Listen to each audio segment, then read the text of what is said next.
Dr. John Cronin. I'm a lecturer in early modern European and Irish history at Dundalk Institute of Technology, and I've been invited to give you a talk on the following topic: Donald Cam O'Sullivan Beare and the other Battle of Aughrim, 1603. Right, what am I talking about? Well, first of all, Donald Cam O'Sullivan Beare is one of the more famous figures in Irish history, and he's famous for something he did in 1603. As an ally of Hugh O'Neill and Hugh O'Donnell, he marched from Cork to Leitrim in the dead of winter 1603 to escape attack from Crown forces in Munster. This march, a daring undertaking, was to win him fame, both from allies and enemies. It was recognised as a stunning military achievement, though ultimately a futile one. As part of his march, Donald Cam O'Sullivan Beare ended up fighting a small battle in Aughrim, in Galway, in January 1603. This is the other Battle of Aughrim of the title. And that battle, that conflict that Donald Cam O'Sullivan Beare was involved in at Aughrim, is going to be the subject of this talk. Okay, who's Donald Cam O'Sullivan Beare? Let's give a brief introduction to him. He's born in 1560. He's the son of the Lord of Beare, Donald O'Sullivan Beare, and his wife, Margaret O'Brien. Donald Cam's father died when Donald was but a toddler. He died in 1563. Donald Cam's uncle Owen took over the Beare lordship in the wake of that untimely death.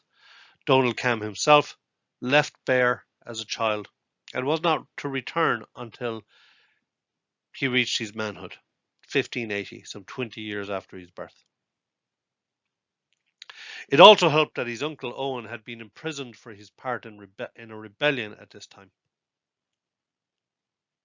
But in 1582, Donald Cam's uncle Owen was released from prison, and as a result, a conflict grew up between the two, with both of them claiming to be the rightful owners of the land that made up the lordship of Beare.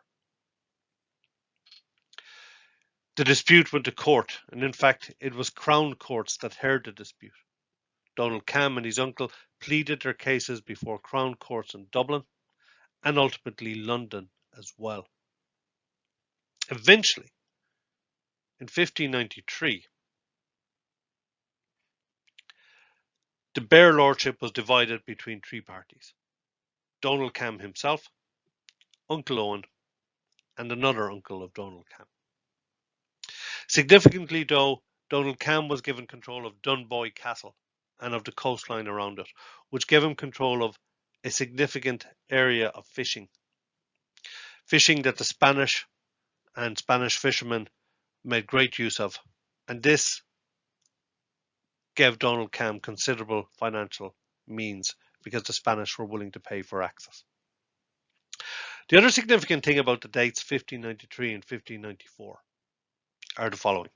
First of all, Donald Cam was elected as Gaelic Irish Lord of Beare. He became the O'Sullivan Beare in 1594. But those years also saw the outbreak of the 9 Years' War. Depending on which history book you read, the 9 Years' War began in late 1593, early 1594. Certainly, there was conflict between the Ulster Gaelic Irish Lords and the Crown in 1593-1594, and it's the beginning of what we know as the 9 Years' War. Now, in the early years of that war, Donald Cam O'Sullivan Beare was neutral, largely because the war was fought in Ulster up until about 1598, but largely because he didn't want to risk losing his lands either. But eventually, when the Spanish came in on the side of the Gaelic Irish Lords, Donald Cam began to lean towards supporting O'Neill and O'Donnell. And in 1601, when the Spanish landed in Cork, Donald Cam O'Sullivan Beare abandoned his neutrality and joined with the Spanish, O'Neill and O'Donnell. Indeed, he fought at two battles in late 1601. A small battle at Castlehaven and the much bigger battle and more famous battle of Kinsale. And he was on the losing side in both battles. Donald Cam quickly sought to get back in good terms with the Crown after Kinsale. He tried to submit and surrender to the Crown and protect his holdings, but the Crown refused to accept this. Making matters worse at a personal level for Donald Cam, Hugh O'Neill appointed him as commander of the Irish forces in Munster in the wake of Kinsale. The Crown forces, as the second point says, set about mopping up any resistance that was left in Munster in the wake of Kinsale. And this meant setting out to destroy O'Sullivan Beare. So, in the first half of 1602, the local Crown Force commander, Sir George Carew, carried out an assault on West Cork, on O'Sullivan Beare's power base, which culminated in a short and successful siege of Dunboy Castle in mid-June 1602. So essentially, Donald Cam O'Sullivan Beare's power base was destroyed in West Cork by the summer of 1602.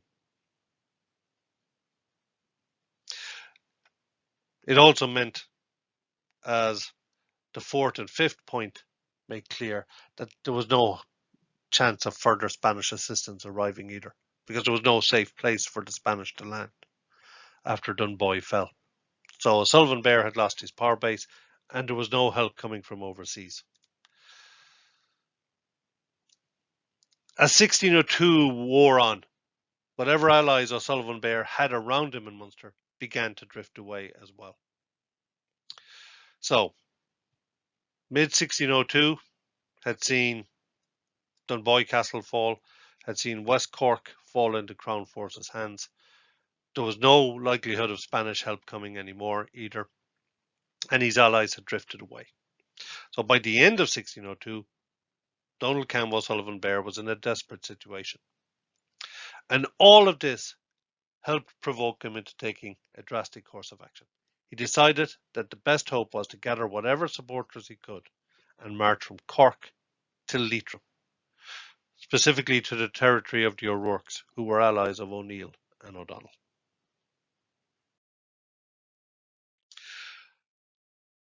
This march, as I've said before, is very famous in Irish history, and a lot has been written on it, and it's been the subject of many other historical reenactments and talks as well.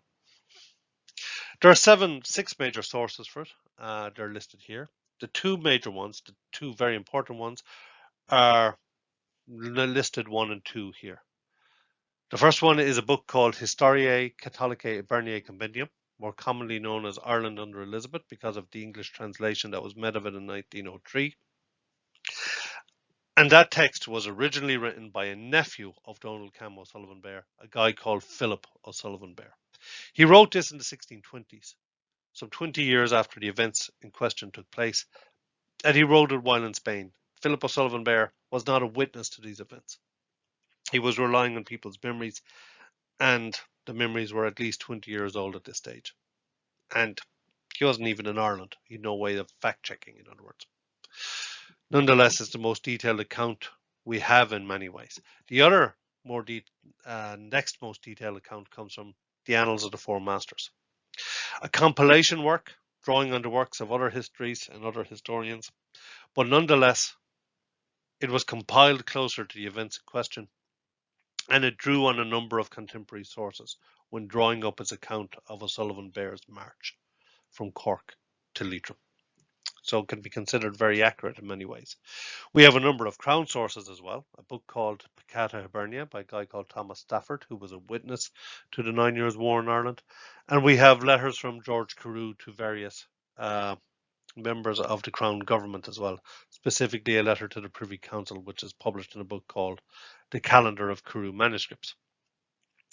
There's also an obituary, point 5 here, is the National Library of Ireland manuscript 274 from the Betham Sketch Pedigrees collection. Very, very ornate name for essentially a collection of obituaries from the early 17th century, including the obituary of a guy called Henry Malby, who we'll talk more about later.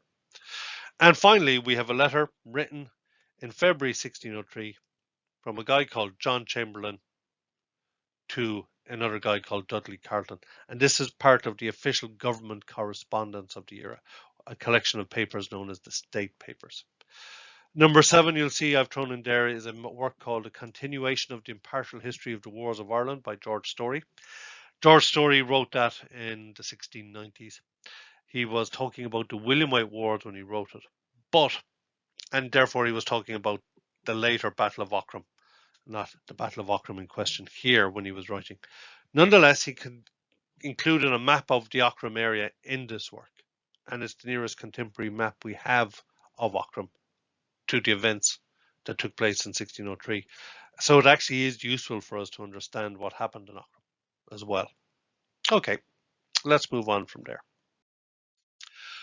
Now, all those sources are very useful in compiling the events of the March and the events at the Battle of Aughrim 1603.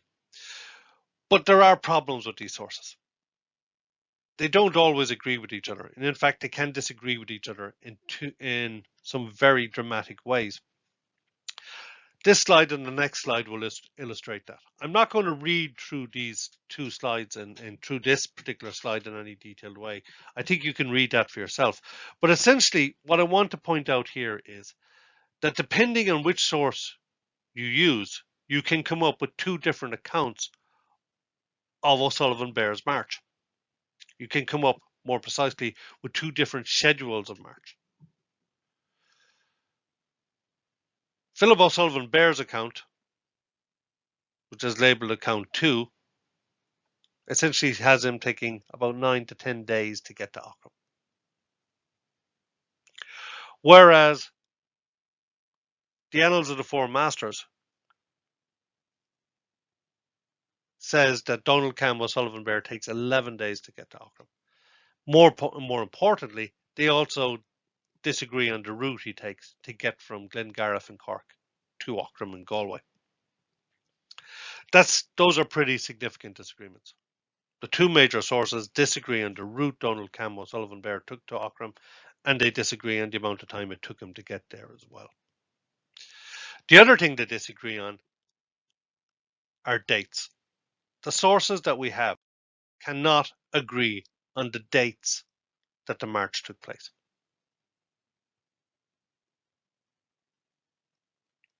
Let's go through these major sources in turn to see what I'm talking about.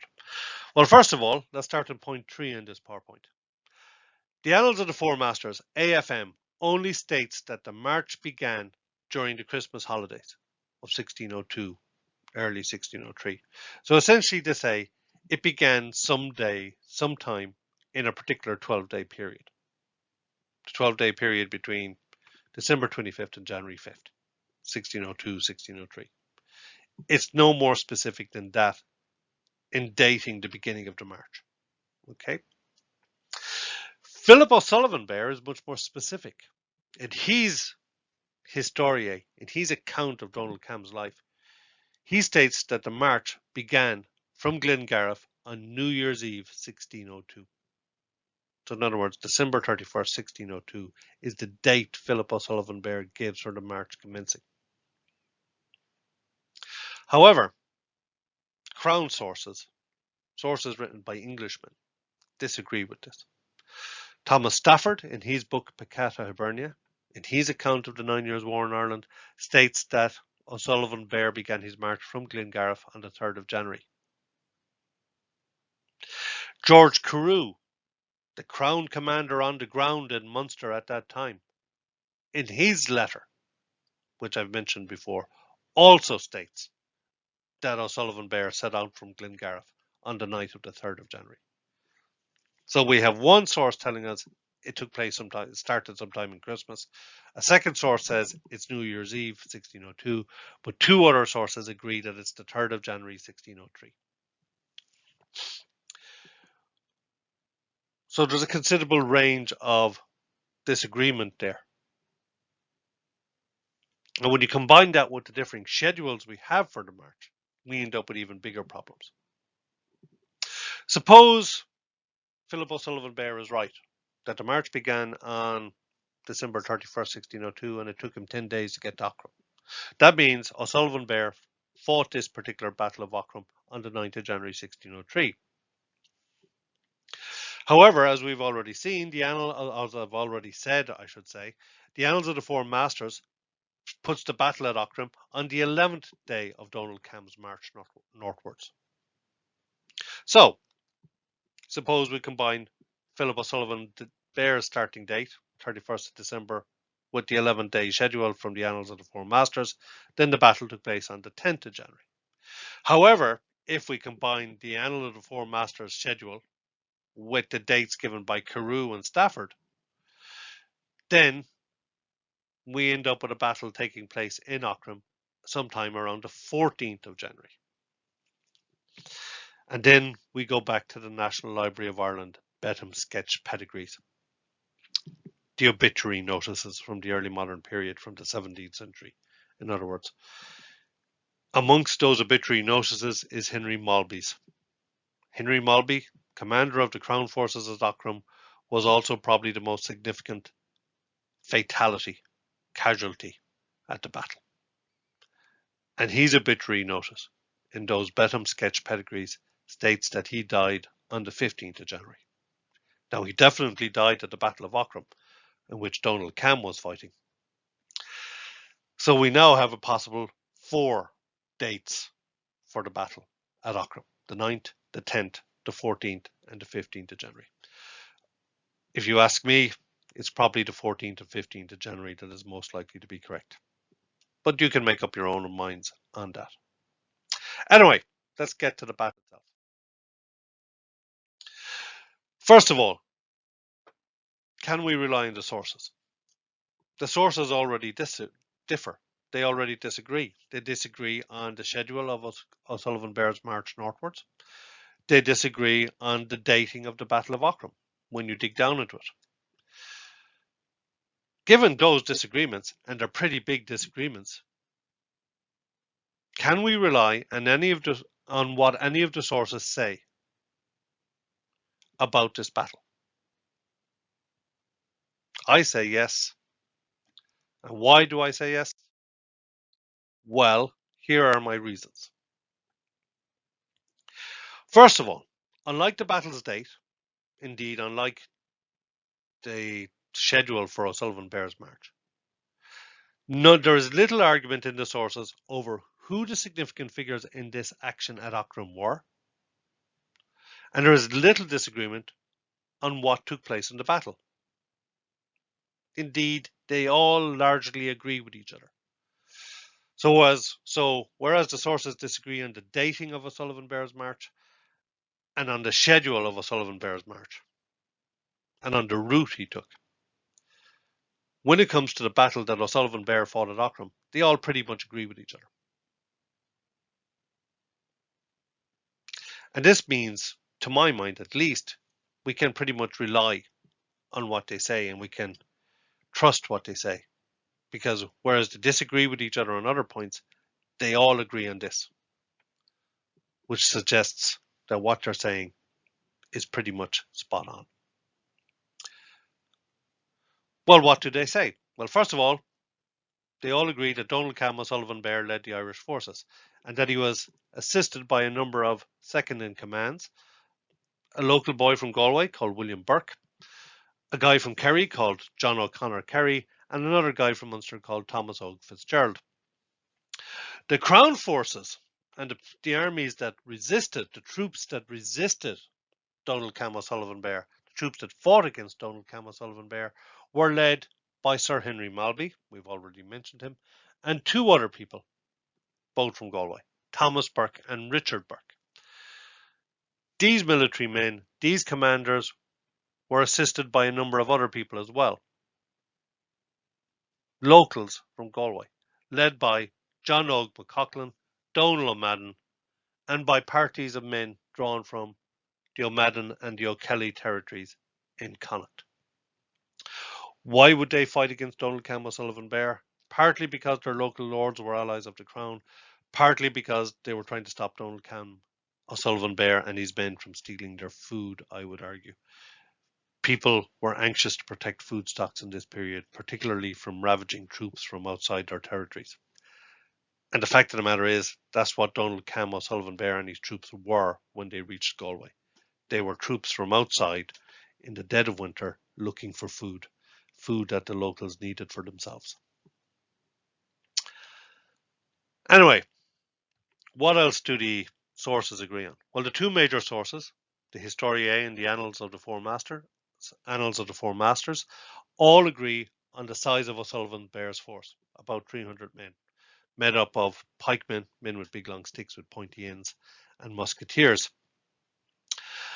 All the sources, except that Donald Cam's forces were greatly outnumbered at this battle in Aughrim. They also accept that Donald Cam's forces were tired, but that they nonetheless succeeded in inflicting heavy casualties on the Crown forces. Indeed, another source, an English source, as we shall see later, explicitly supports the Historiae's account of the casualty figures and implicitly supports his account of the battle in another way as well. We'll get to that. Let's move on. What happened? Well, at this point, I'm going to speed up a lot because we can pretty much go through it on a point-by-point basis. So, O'Sullivan Beare crossed the River Shannon at daybreak, about 8 a.m., from Portland and Tipperary, probably on the 11th day of his march, as the Annals of the Four Masters states. Okay, so sometime in mid-January, at about 8 a.m., he crossed from Portland and Tipperary into Galway. Once they'd done that, he and his followers continued north. But all the time they were attacked by a body of men gathered by the local bigwig, Donal O'Madden. So, crosses from Portland into Galway, marches north, but is attacked by Donal O'Madden and his supporters as they do so. O'Sullivan Beare reached Maharanirla to the south of Moorfield and the east of Kilquan sometime before noon. Here, O'Sullivan Beare was attacked by local forces again. Despite this, O'Sullivan Beare and his followers continued their march northwards. So they marched while under attack. Now, O'Sullivan Beare's men, his followers, would have marched in a column formation. And I'm just going to say a little about the shape of that column. Because O'Sullivan Beare was getting attacked from the rear by the O'Maddens, he needed to protect his baggage from them. So in order to protect his baggage, and because he was getting attacked from in the rear, from behind, he placed his baggage at the front of his column, protected by a vanguard, a body of 80 armed men. This vanguard of 80 armed men and the baggage were followed by 200 or so men.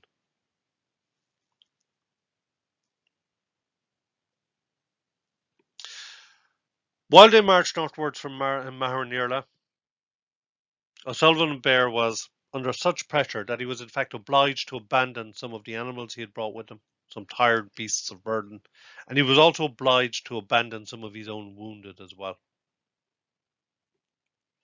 Eventually, while still being pursued by the O'Maddens, he approached Aughrim. But at this point, he found that there was a significantly larger Crown force awaiting him. A Crown force commanded by Henry Malby and Thomas Burke.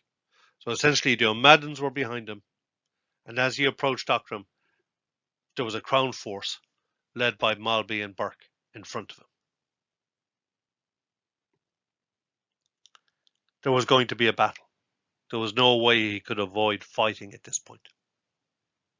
And this clash between O'Sullivan Beare and the waiting force commanded by Malby was going to give rise to this particular Battle of Aughrim we're talking about here.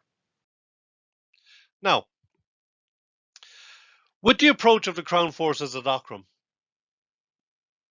O'Sullivan's vanguard of 80 men, the men who were guarding the baggage, quickly retreated, and they abandoned the baggage that was their charge. Some of the Crown forces, on seeing this, immediately took the opportunity to pillage the contents. While that pillaging was going on, a body of cavalry that was with the Crown forces now charged the main body of Beare's troops. O'Sullivan Beare had no desire to take on Crown cavalry. He didn't have the means to do so. So he did what all good Gaelic Irish commanders did in this situation. He looked for a bog. Fortunately, there was a bog right beside him. And there was a narrow path through this bog leading towards an area of 10 low copsewood. So he went into the bog and got his column to march along the narrow path through this bog towards the 10 low copsewood. This was effective in deterring the cavalry charge. The cavalry could not continue the pursuit on horseback through the bog. So the cavalry dismounted and pursued O'Sullivan Beare on foot. The Crown infantry joined with them. So you now have a situation where O'Sullivan Beare and the main body of his men are charging along a narrow path through a bog towards an area of trees, and they're being followed by Crown troops, some infantry and some cavalrymen who have been obliged to abandon their horses because of the bogland. While this pursuit is going on, the Crown musketeers are firing at the rear of O'Sullivan Beare's column. And O'Sullivan Beare has to do something about this. So he orders William Burke to take 40 musketeers back to the rear of his column to protect it. William Burke takes these 40 musketeers to the rear of O'Sullivan Beare's column and engages with the Crown forces. It's a one-sided contest. Burke is obliged to retreat. He's obliged to withdraw and go back to join the main body of O'Sullivan Beare's column. And his brief engagement with the Crown forces nonetheless proves very bloody and very costly to him. William Burke lost some 14 soldiers, 14 marksmen as the sources put it, in that particular skirmish. So that might seem like a bad move as a piece of bad fortune for Donald Cam, but I would argue that it was part of a wider plan, that it was done to buy time, to organize his troops so that he could do what he did next. Because at this point, O'Sullivan Beare changed his tactics, and he changed them dramatically. He quickly turned his force around to face the enemy, despite being within a dart's throw, as the sources put it, of the Crown troops. This took the English Crown troops by surprise, and it caused disorder within the ranks of the English assault. The Crown forces were ordered to fall in and form up, but some panicked and fled to the rear, while others abandoned the battlefield altogether. Essentially, O'Sullivan Beare's surprise move was too much for them. 20 musketeers of O'Sullivan Beare's, who had been previously posted on the flank of the front rank of the Irish force, now shot down 11 Crown soldiers. Once that happened, O'Sullivan Beare's men subsequently charged those Crown forces who remained on the battlefield and engaged them in hand-to-hand combat. The fighting then filtered down through the ranks, with O'Sullivan's men successfully overcoming the Crown soldiers in this hand-to-hand combat. Maurice O'Sullivan is reported by some sources to have killed Richard Burke, while Dermot O'Houlihan and Cornelius Morrow, two men in O'Sullivan Beare's column of men, are reported to have killed Henry Malby. Malby certainly died at this battle. Seeing O'Sullivan Beare's Irish troops victorious, Thomas Burke, Richard's brother, is reported to have fled the battlefield altogether, followed by the surviving Crown soldiers. They reportedly fled to the shelter of nearby Aughrim Castle. On seeing further Crown companies approach, O'Sullivan Beare decided that the best thing to do was to now recall his own troops together and continue his own march northwards, leaving Aughrim by way of O'Kelly's country. And he did this in such haste that he again left some wounded and worn out soldiers behind. Nonetheless, this can be seen as quite a spectacular victory for O'Sullivan Beare, because faced with a crisis that could have meant the end of his whole escapade, the end of his whole endeavour, he managed to turn fortune on its head and overcome the crown forces that were threatening to destroy him.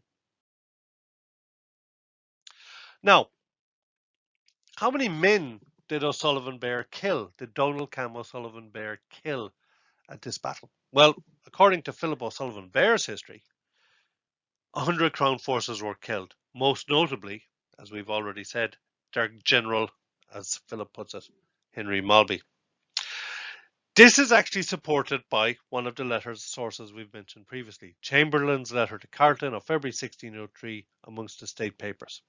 That states that most of the rebels are now retired into the north, that's O'Sullivan Beare, and in their passage thither slew one Captain Malby, a proper gentleman, with most of his company. So Malby died and most of his company died. A company at this stage numbered about 90 men. That was the general size of a military company at this stage. So essentially what that letter is saying is that about 91 men died. So in the region of 100 men died. The same letter also states that Malby's company suffered the heaviest losses. This supports the historie's account about the chase along a narrow path through a bog, by the way.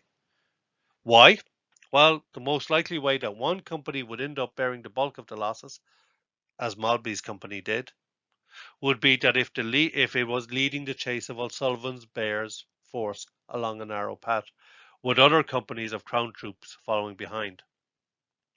When O'Sullivan Beare turned on his enemy and fired, this lead company, Malby's lead company, would naturally have ended up suffering the most losses, both from the musket fire and in the hand-to-hand combat. The crown troops following behind, however, would have had some time and opportunity to retreat, so their losses would have been relatively light.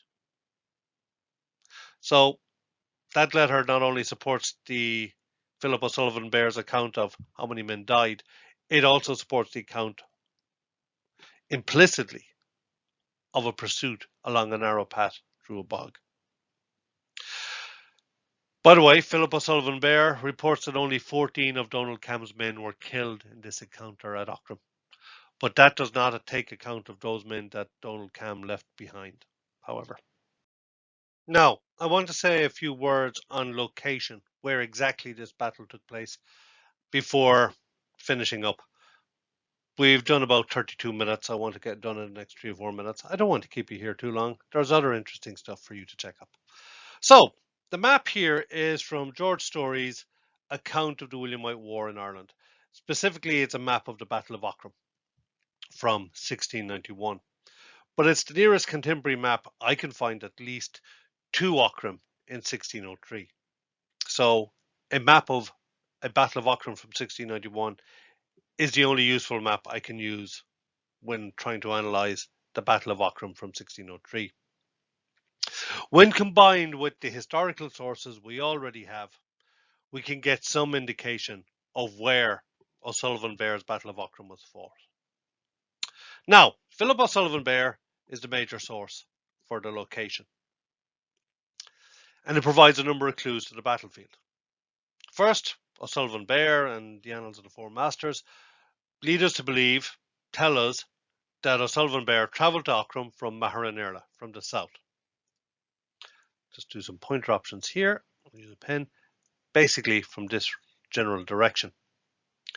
Second, we know that the battle took place on a path through a bog which led towards some copsewoods. So it took place in areas with bog and woodland. There's bog here, there's bog all around here, and there's woodland there as well. Thirdly, we know that Aughrim Castle is nearby, and Aughrim Castle is in this general area down here. So, given all this, we can surmise that the battle took place in or near a bog in Copsewood, somewhere close to but southward of this general area, southward of Aughrim village and castle. Now, the map of Aughrim from 1691, the map on this slide, shows a number of routes into Aughrim from the south. A road here, so on and so forth. all run close to the townland of Urugrai. I never say that correctly, my apologies, and close to Kilcommodon Hill. And all of these routes adjoin bogland and cross the Tristan River. And I think the latter point is important. If you're someone like Henry Malby and you know that there's a body of troops advancing towards you and you want to cut them off, the best place for you to do that is at the crossing point of a river. Because rivers can only be crossed in a limited number of places where a road meets a ford on that river. And so, to my mind, Henry Malby and the Crown forces under his command would most likely have been waiting for Donald Cam and O'Sullivan Beare at a crossing point of the Tristan River, at a place where the road from Maharanirla crossed the Tristan River. And that puts, to my mind, puts the battle in this area here, because that's where those routes cross the Tristan River. So generally what we can say here is the location is all around this particular messy part of the battlefield, and would have overlapped with one side of the later, more famous battlefield of Aughrim. Now, a quick word on what happened in the end. Following his victory at Aughrim, O'Sullivan Beare continued his march, passing through O'Kelly's country that same day. And while it was a decisive victory, it only purchased a day's relief for O'Sullivan Beare and his men. They had to continue their march for another 5 or 6 days, and eventually, after some 16 days, Donald Cam reached O'Rourke's castle in Leitrim. 1,000 persons had set off from Glengariff with O'Sullivan Beare. Yet, Philip O'Sullivan Beare states that only 18 soldiers, 16 horseboys, and 1 woman reached the House of Refuge. So 35 people got to Leitrim in the end.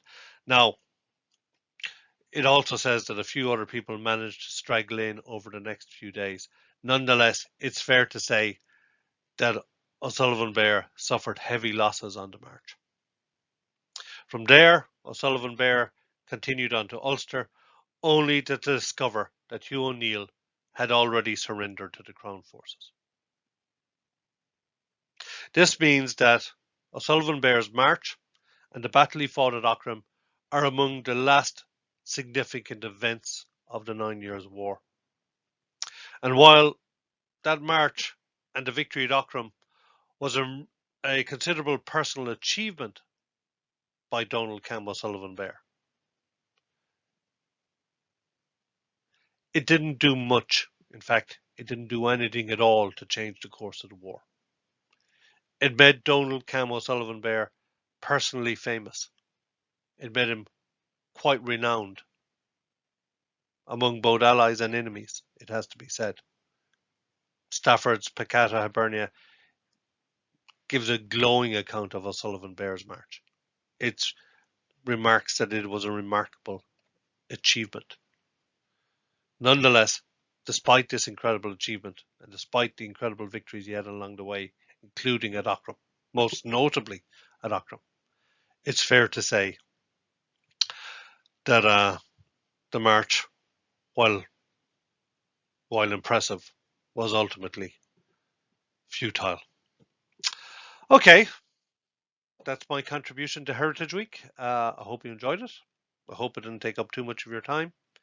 And with that, I'll say goodbye.